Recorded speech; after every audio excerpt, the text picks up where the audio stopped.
Hello चटोरो, welcome back to another video of Hum चटोरे।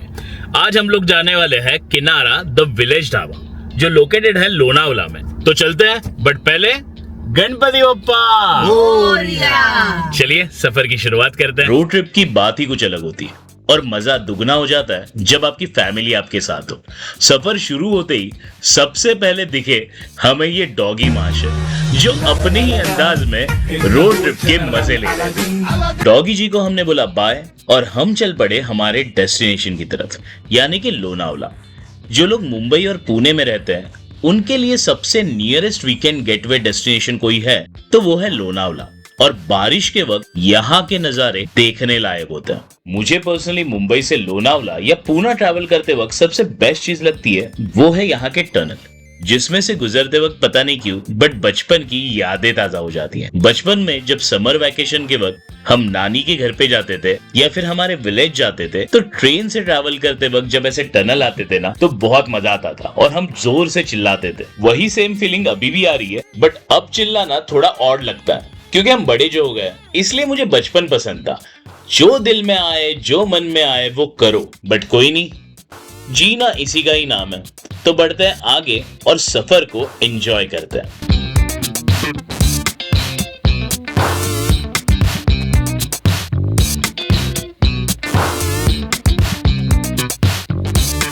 मुसाफिर हूँ यारो। और इस खूबसूरत गाने के साथ ही हम पहुंच गए खालापुर टोल प्लाजा, जहां पर टोल चार्जेस है 240 रुपीज। इस टोल प्लाजा के जस्ट बाद है फूड कोर्ट, जहां पर हम हमारा फर्स्ट हॉल्ट लेंगे और यहाँ के कुछ स्नैक्स एंजॉय करेंगे। ये जो सामने आपको दिख रहा है ना, ये यहाँ का नया फूड कोर्ट है, जहां पर आपको खाने के बहुत सारे ऑप्शन मिल जाएंगे, जैसे कि मैकडी, KFC, कैलाश पर्वत और भी बहुत कुछ। अगर आपने हमारे चैनल को सब्सक्राइब किया है और आप हमारे सारे वीडियोस देखते हो तो आपको याद होगा कि मैंने मालवन ट्रिप में ये वाला फूड कोर्ट कवर किया था। अगर नहीं देखा है तो जल्दी से जाइए और मालवन ट्रिप की सीरीज पूरी देखिए। इस बार हम लोग जाने वाले हैं मेरे फेवरेट फूड कॉर्नर, जो कि यहाँ का ओल्ड फूड कॉर्नर है, जिसका नाम है भैरविज। यहाँ पर भी आपको खाने के बहुत सारे ऑप्शन मिल जाएंगे। इनफैक्ट इनका AC सीटिंग एरिया भी है। अगर आप जल्दबाजी में नहीं हो तो वहां पर भी आराम से बैठ के स्नैक्स एंजॉय कर सकते हो। और यहाँ पर आ रहे हो तो यहाँ का वड़ा पाव और मूंग भजी जरूर ट्राई कीजिए। आई एम श्योर आप खुद भी कहोगे स्वाद आ गया बॉस। बाकी गर्मा गर्म वड़ा पाव और मूंग भजी खाने के बाद कमी रह गई थी एक गर्मा गर्म चाय की, और साथ में बन मस्का हो तो क्या ही बात है। इतना कमाल का स्नैक्स एंजॉय करने के बाद हम सोच ही रहे थे कि किनारा द विलेज पहुंचने के बाद क्या हम लंच कर पाएंगे। और बस यही सोचने की देर थी कि 5 मिनट के ड्राइव के बाद हमें पता चला आगे का तो पूरा रास्ता जाम है।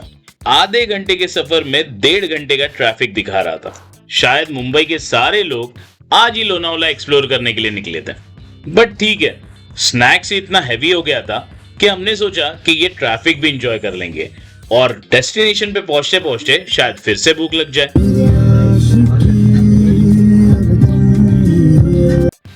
लिटरली इतना अच्छा खासा जाम लगा था ना कि कुछ कार्स ने तो बीच में ही दम तोड़ दिया था। थैंक्स टू ब्लूई कि जिसने हार नहीं मानी और हमें इस ट्रैफिक से बाहर निकालकर पहुंचा दिया हमारे डेस्टिनेशन तक। और ये हम आ गए किनारा द विलेज, जहां पर पार्किंग की कोई कमी नहीं है। वैसे तो हम यहाँ पर लंच करने के लिए आए हैं, बट लंच के अलावा आप यहाँ पर और क्या कर सकते हो वो तो अंदर जाके ही पता चलेगा। तो चलिए ब्लूई को कर देते पार्क और चलते हैं अंदर। तो फाइनली हम पहुंच गए हैं किनारा विलेज ढाबा। यहाँ पर एंटर करते ही आपको लगेगा कि आप कोई मेले में आ गए हो, जहाँ पर बच्चों और बड़ों के लिए काफी सारी फन एक्टिविटीज तो है ही, बट उसके अलावा थोड़ी बहुत शॉपिंग का भी ऑप्शन है। और बाकी बात करूँ यहाँ की लंच की तो वो सचमुच कमाल का होने वाला है, जो हम आगे वीडियो में देखेंगे। फिलहाल तो मन कर रहा है गर्मा गर्म तंदूरी चाय पीने का, बट अगर ये चाय पी लेंगे तो शायद लंच नहीं कर पाएंगे। तो अभी के लिए सिर्फ देख के मजे लेते हैं और चाय पियेंगे, बट लंच के बाद। लंच के लिए अच्छी खासी वेटिंग थी, तो अगर आप वीकेंड में यहाँ पर विजिट करने का प्लान कर रहे हो तो मेक श्योर कीजिए कि आपको 1 से 2 घंटे की वेटिंग मिल सकती है। बात करूं अगर रेस्टोरेंट की, तो यहाँ पर 2 रेस्टोरेंट अवेलेबल है। एक ये जो सामने है जहाँ पर वेज और नॉन वेज दोनों भी फूड सर्व होते हैं, और अगर आप प्योर वेज हो तो आप इनका ये प्योर वेज सेक्शन भी कंसिडर कर सकते हो। बाकी बात करूं अगर यहाँ के सिटिंग अरेंजमेंट की, तो आपको काफी सारे डिफरेंट टाइप के सिटिंग एरियाज यहाँ पर अवेलेबल है। आप अपने प्रेफरेंस के अकॉर्डिंगली यहाँ पर टेबल सिलेक्ट कर सकते हो।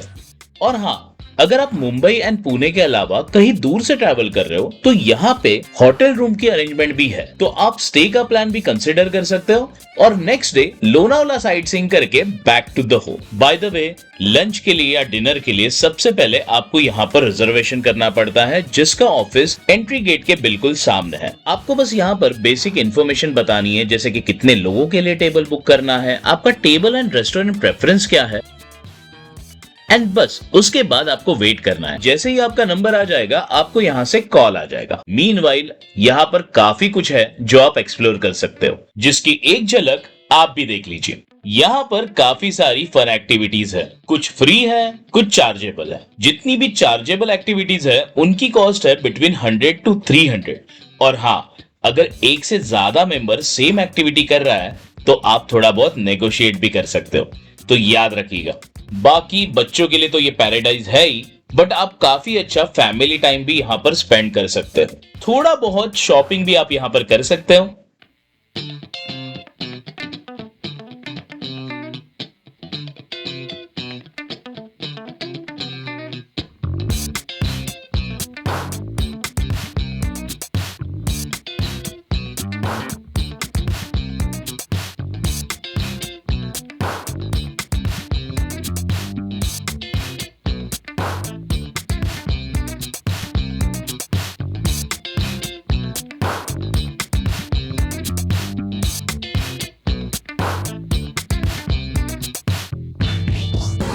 भाई मैं गुम गई थी। 50% एरिया एक्सप्लोर करके हम पहुंच गए गोला खाने के लिए। गोला एंजॉय करते हुए सामने हमें दिखे ये एस्ट्रोलॉजर जो आपका भविष्य बता रहे थे। तो अगर आप आपका भविष्य जानना चाहते हो तो आप इनके पास जा सकते हो। और उनके जस्ट बाजू में था ये प्यारा सा शेरा वाली माता का मंदिर। जय माता रानी। दर्शन करके हम फिर से रिमेनिंग एरिया एक्सप्लोर करने के लिए आगे बढ़ चले, जहां पर हमें दिखा ये हॉरर हाउस। कोशिश करेंगे शाम के वक्त ये हॉरर हाउस एक्सप्लोर करने की। अभी के लिए यहाँ से आगे बढ़ते हैं। ये देखिए, ये जो आपको सामने पार्किंग दिख रही है ना, ये पार्किंग उनके लिए है जो यहाँ पर होटल में स्टे करता है। बाकी अगर बाहर की पार्किंग फुल हो गई तो आपको यहाँ पर भी पार्क करने का ऑप्शन है। सो इन शॉर्ट, पार्किंग का कोई टेंशन नहीं है, काफी सफिशिएंट पार्किंग है। और जैसे कि आप देख ही सकते हो कि प्रॉपर्टी सच में काफी बड़ी है। इनफैक्ट कैमल राइड में भी कैमल आपको प्रॉपर्टी का पूरा एक चक्कर लगाता है। लोग इसे भी बहुत अच्छे से एंजॉय करते हैं। ये जो सामने आपको दिख रहा है ना, ये एक बर्ड केज है, जहां पर थोड़े बहुत वैरायटी के बर्ड्स आपको देखने मिल जाएंगे, जैसे कि मसक्कली, पैरट। केज की वजह से कैमरे में मैं उतना ठीक से कैप्चर नहीं कर पाया, बट अगर आप यहाँ पर खड़े हो तो आपको ये बर्ड्स क्लियरली विजिबल होंगे। फ्रैंकली स्पीकिंग, डक को पहली बार इतने करीब से देख रहा था, और वो भी इतना बिंदास होके घूमते हुए। वैसे ये डक काफी पजेसिव था। जैसे ही मैं इसके पार्टनर का वीडियो शूट करने गया, देखिए मुझे कैसे भगा रहा। मैंने भी भला इसी में समझी कि यहाँ से आगे बढ़ते हैं, और जैसे ही आगे बढ़े हमें दिखी ये टर्की। ऐसा कहा जाता है कि ये बर्ड्स अपने एक्सप्रेशन अपने गले और सिर के रंग को बदल के एक्सप्रेस करते हैं। जैसे कि गुस्से में इनकी गर्दन और सिर लाल हो जाता है। कितने कमाल की बात है ना ये। यहाँ पर हमने पंजाबी मुर्गे की प्रजाति भी देखी, और ये कड़कनाथ भी।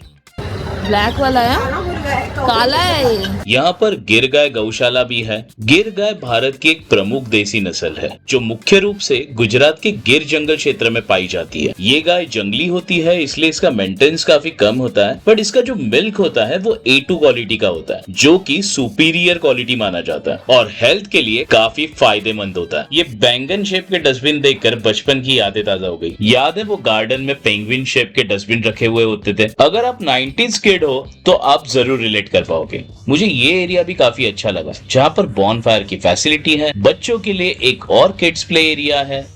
ओवरऑल ये एरिया कमाल का है। यहाँ पर एक झूला भी है जहाँ पर मम्मी पापा ने अपनी कुछ पुरानी यादें ताजा कर ली और हमने भी इस झूले के काफी मजे लिए। से चीज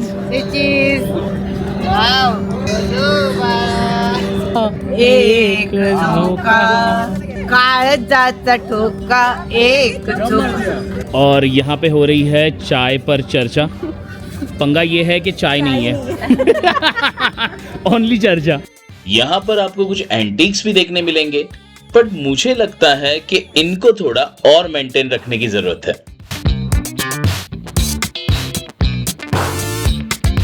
मम्मी ने पूरी कोशिश की थी कि मटका चुरा ले, बट उसको लगी हुई थी चेन। नहीं मिलेगा मम्मी, नहीं मिलेगा। कौन है वो कहाँ से यहाँ पर इस वॉल पर आपको उन सारे सेलिब्रिटीज और पॉलिटिशियंस के फोटो दिखेंगे जिन्होंने यहाँ पर विजिट किया है। हम बस ये फोटोज देख ही रहे थे कि हमें रिसेप्शन से कॉल आ गया कि हमारे लिए टेबल अवेलेबल है। हम फट से भागकर पहुंचे रेस्टोरेंट, जहां का एम्बियंस काफी कमाल का था। जैसे पुराने घरों में होता है ना, उस टाइप का कुछ एम्बियंस था, बट अच्छा था और काफी पॉजिटिव था। हमने फट से अपनी टेबल पकड़ ली और मेन्यू देखने लग गए, जहां पर खाने की काफी सारी वैरायटीज थी।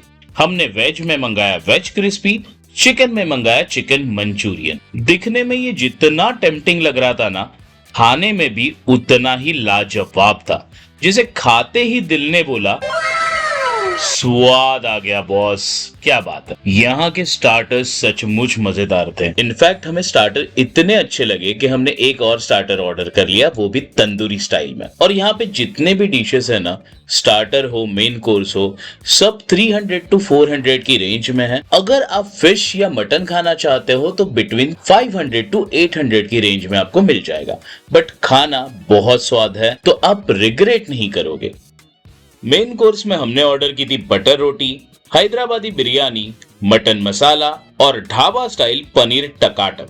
फिर कहूंगा खाना एक नंबर था। अब इतना सब कुछ खाने के बाद बारी थी कुछ मीठा खाने की, यानी कि यहाँ का फेमस दिल्ली वाला जलेबी रबड़ी। चटोरो गर्मा गर्म जलेबी के ऊपर ठंडी ठंडी रबड़ी डालकर खाने में जो मजा आता है ना, वो मैं बता नहीं सकता। और यहाँ की जलेबी रबड़ी सचमुच औसम थी। अब बारी थी बिल की, जो काफी इंप्रेसिव वे में आपके सामने रखा जाता है। डब्बे के ऊपर लिखा था बाबू मोशाय जिंदगी बड़ी होनी चाहिए, जैसे तुम्हारा bill. But trust me, bill उतना बड़ा नहीं था जितना खाना अच्छा था। बाय द वे, हमारी सामने की टेबल ना टेलर मशीन जैसे थी, जो काफी मजेदार थी। हनी तो मानो जैसे अपने चाइल्डहुड में फिर से पहुंच गई हो। टेलर मशीन की मस्ती ली, उसके बाद फिर से चली गई झूले के मजे लेने। पापा ने भी मस्त जंगल के राजा यानी लायन के साथ एक फोटो ली, और ये देखकर हमें भी सिंघम वाली पोज देने का मन किया। यहाँ पर एक पुराने स्टाइल की चक्की भी रखी गई थी, जिसका या तो चक्का जाम हो गया था, चक्का जाम करवा दीजिए, या इसे चलाने के लिए काफी ताकत लगती है, क्योंकि हम तो इसे नहीं चला पाए बॉस। लंच करके हम चल पड़े फिर से एक बार एक्टिविटी एरिया की तरफ, जहां पर हनी और आशु ने एंजॉय की ये वाली एक्टिविटी, जो पूरी तकेशीज कैसल की वाइब दे रही थी, बट चीटिंग नेक्स्ट लेवल की हो रही थी। वाह,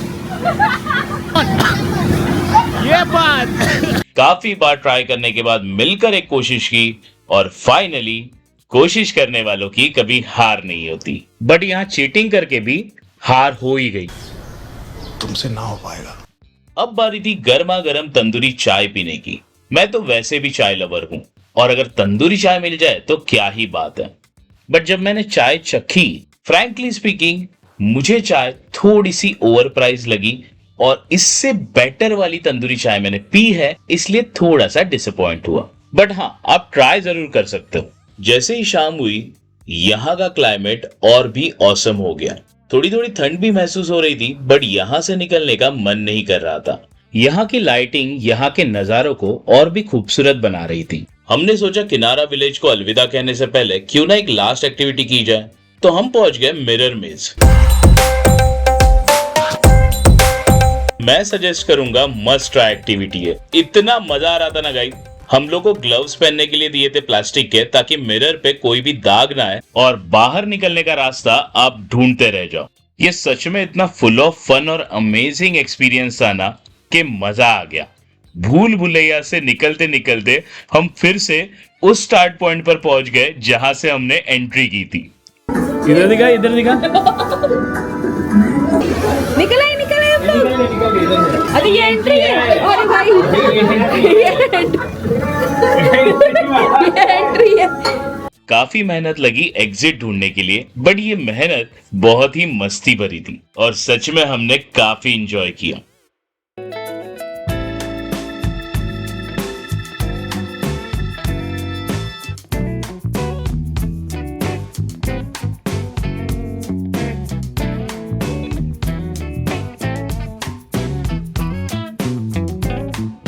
फाइनली हमें एग्जिट मिल गया और हम यहां से निकल पड़े। शाम के वक्त यहां पर होने वाली ये लाइटिंग सचमुच बहुत खूबसूरत लगती है, आपको एक अलग ही वाइब फील होगी। इस वीडियो में हमने किनारा द विलेज की ज्यादा से ज्यादा इंफॉर्मेशन कवर करने की कोशिश की है, फिर भी अगर कुछ मिस हो गया हो तो आप हमें कमेंट करके पूछ सकते हैं। डिस्क्रिप्शन में भी मैं कुछ इंपॉर्टेंट लिंक्स दे दूंगा, आप उन्हें भी रेफर कर सकते हो। बट अभी के लिए वक्त हो गया है आपसे अलविदा कहने का। होप आपको वीडियो पसंद आया होगा। अगर पसंद आया है तो please like, share and subscribe. आपसे मिलूंगा अगले वीडियो में, तब तक के लिए रब राखा।